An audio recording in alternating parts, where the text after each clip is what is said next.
ఇంట్లో నాటుతూ ఉంటారు. జిల్లేడు చెట్టు ఇంట్లో ఉంటే ధనధాన్యాలు పుష్కలంగా ఉంటాయని నమ్ముతారు. ఆలోచనలో పరిపక్వత, ఎటువంటి దుష్ట ప్రభావాలు మనపై పడకుండా జిల్లేడు మనల్ని రక్షిస్తుందని భావిస్తారు.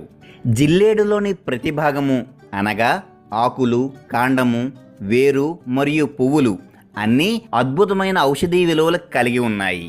ఆయుర్వేదం జిల్లేడును రసాయన గుణాలతో కూడిన ఔషధం అని నమ్ముతారు. అయితే జిల్లేడు పాలన మాత్రం కంటికి దూరంగా ఉంచుకోవాలి, లేదంటే కంటికి చాలా ప్రమాదం చోటు చేసుకుంటుంది. అయితే జిల్లేడు వాడకం మరియు తీసుకునే మోతాదులకు ఆయుర్వేద నిపుణుల సలహా తప్పనిసరిగా తీసుకోవాలి. సొంత ప్రయత్నాలు చేయటం ఏమంత మంచిది కాదు. ముఖంపై ఏర్పడే మచ్చలు, ముడతల నివారణలో జిల్లేడు అద్భుతంగా పనిచేస్తుంది.